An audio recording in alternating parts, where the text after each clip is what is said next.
Let's have ourselves another one of your favorite songs. It- Did you guys hear that? Do you ever drink something and then your throat starts making noise?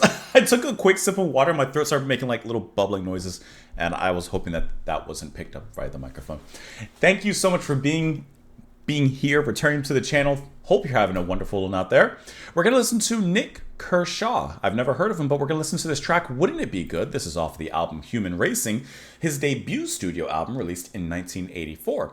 We're listening to this track in particular because it is the favorite track recommended to me from Donna Kubinski. So Donna, or Kubisky. So Donna, thank you so much for the recommendation, for sharing your favorite song. But this was also recommended in tandem by Aura Tuskin, KS, Damon Hines, Mar, I think that you recommended this, David Oliveris, I think you mentioned this one as well, P. Pureling, and Mario Sandri. So thank you guys so much for the suggestion. Like I said, I've never heard of Nick Kershaw.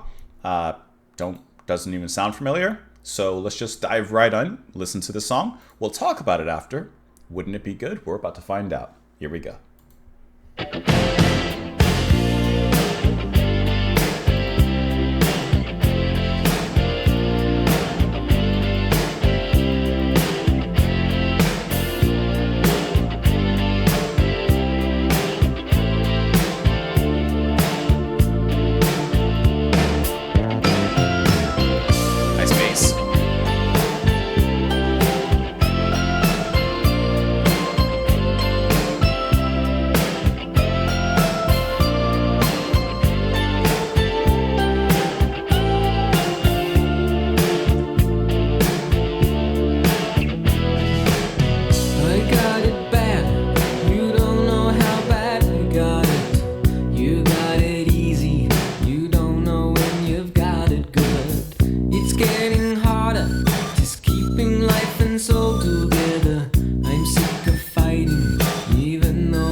Empty that section of the verse feels before this synth comes in. The sweat is coming through each and every pore.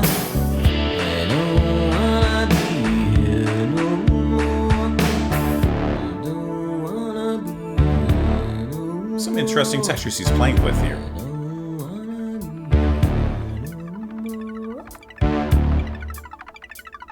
Let's see where it goes.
Wouldn't It Be Good from Nick Kershaw is a nice and humble slice of 80s pop pie. And it tastes good. It lands pretty much where you would expect. Once you hear the first minute of the track, you kind of know where the rest of the track is going to go. It does have an element of predictability to it. But, of course, to me, that's part of the essence of pop. You know what you're getting. However, while I know where the hits will land just because of the formula of it, I will have to submit that there are some interesting synth textures that are being played around in there. I love in the verse how the overarching synth, that layer, drops out. You're just left with a really fantastic bass line. And then that little synth that comes in on the side, just kind of playing that main melody. And then at one point when the bass comes in and with his voice going so low, it almost takes like this typical 80s pop formula and begins to rear and turn its head slowly into something else. It doesn't fully turn its gaze, but it just kind of leers in a different direction.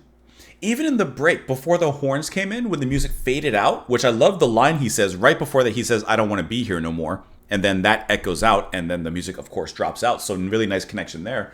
Even in that section, the music begins to change into something else, far, or at least walking away from that pop sound. And even though it gets right back to it relatively quickly, there's a lot of little things in here that are unpredictable in what seems to be a predictable formula, which I really, really enjoy. I like that. I think that Nick, his voice sounds really nice. When he goes a little bit lower and with some of those textures, maybe it's just I'm always relating. It sounds like he could go into like a direction of like Sylvian, like it could edge towards that. I don't know if any of his music does, but it definitely sounds like he has the ability to. Like I said, that bass line sounded really, really nice on the bass. That's going to be, hold on, I gotta find the name in here. Actually,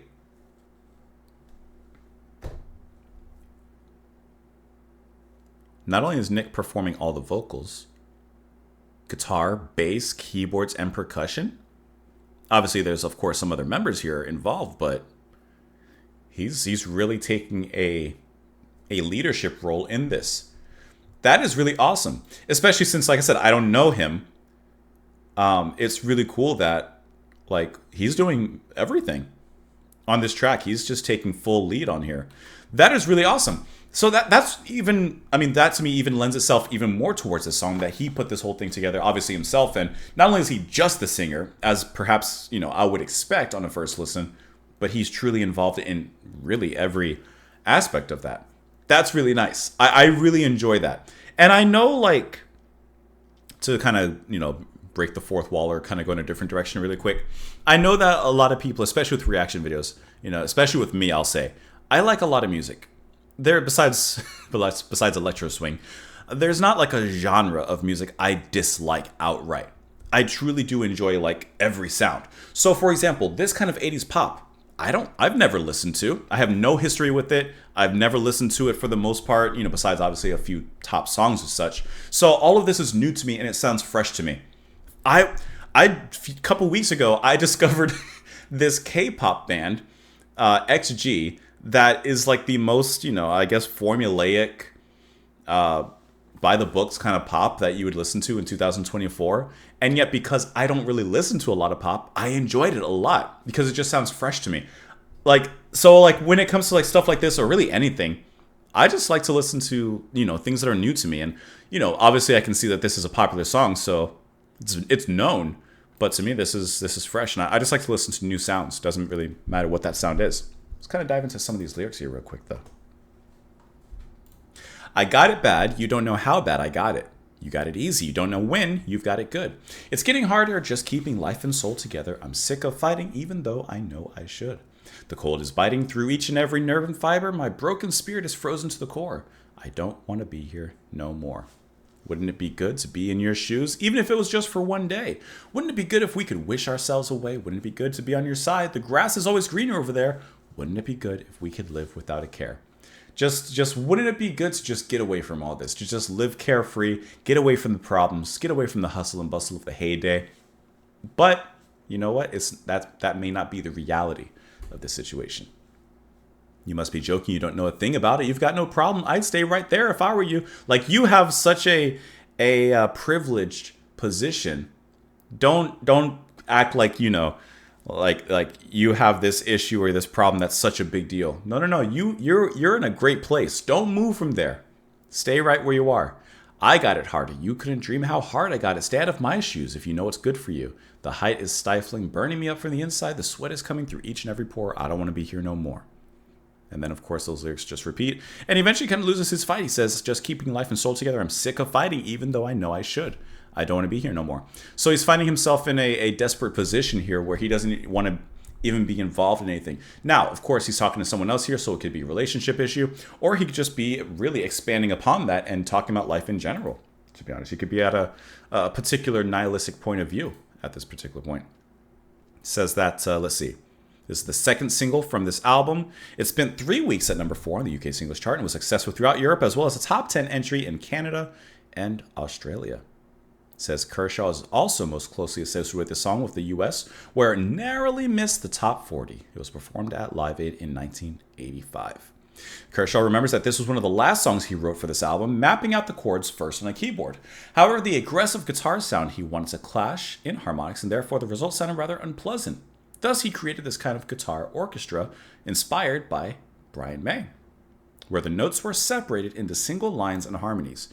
And of course, he goes on to explain that as well. A lot of chart information here, hitting a lot of really great charts here. But yeah, I like the song. Thank you so much for sharing that with me. Everyone that had suggested it, of course, I would love to know your thoughts in the comments down below. Follow me over on Twitter. Support the channel, what I do on Patreon. Thank you so much for being here. Come back tomorrow. I'll see you all then, guys.